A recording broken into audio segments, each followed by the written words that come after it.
Expect a full-blown reconstruction of war-torn Marawi City. This with President Rodrigo Duterte reorganizing Task Force Bangon Marawi. Under Administrative Order 9, Task Force Bangon Marawi is now headed by the Chairman of the Housing and Urban Development Coordinating Council, or HUDC. The reorganization of the task force reflects the shift in government's priority in rebuilding and developing the war-affected areas in Marawi. More details from Julius de Samburon. President Rodrigo Duterte has signed the reorganized composition of Task Force Bangon Marawi. Based on Administrative Order Number 9, the Chairman of the Housing and Urban Development Coordinating Council, or HUDC, will head the task force, while the co-vice chairpersons are the Secretaries of Department of National Defense and Public Works and Highways. The task force will not only focus on the immediate rehabilitation and construction of the temporary or permanent shelters, but will also work on the restoration and maintenance of peace and order. With this, newly appointed presidential spokesperson Secretary Harry Roque is planning to go to Marawi City to personally check the situation to show that the Duterte administration is committed in prioritizing the rebuilding and development of the war-torn areas in Marawi. There's no open shooting in Marawi now. I don't think they have the capability to engage us frontally, but they may still be in hiding, and that is why the military continues to exercise caution. That's also the reason why we have not allowed civilians completely to return to the war zone area. If you recall, I've had 2 trips to Marawi, once to distribute relief goods to the Bakwits, because I was the author of the IDP bill, the Rights of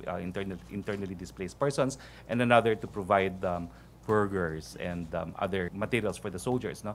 This Wednesday, I've asked actually the PCOO to arrange, planning on doing briefings regularly on Wednesdays from the ground in Marawi. Secretary Roque was officially introduced today to the members of the Malacanang Press Corps. While waiting for his appointment papers, he got his marching orders from the President to go on with his task, doing what is right for the country and speaking no lies. He will be collaborating with Communications Secretary Martin Antonar for the clear information dissemination of the government. Roque also expressed his readiness to abide by the Chief Executive's call for the executive branch to lead a simple life.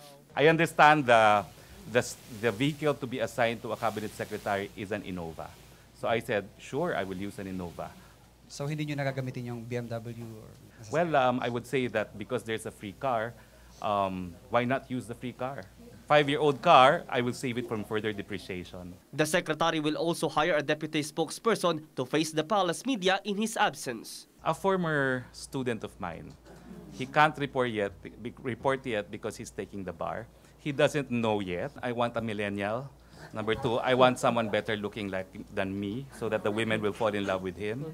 And I want someone who speaks better than me. I promise the women, you will like the person I have in mind. Sir, why is there a need for a deputy spokesperson? Only because I may not be here all the time. I do want to spend a lot of time in Marawi. All of his statements shall be based on legal perspectives. He also assured that the personnel under former spokesperson Ernesto Abella will not lose their jobs this Christmas. Moreover, Roque just laughed off his critics, adding that he never expected being appointed to this position. From Malacanang, Julius de Samburon for The Nation.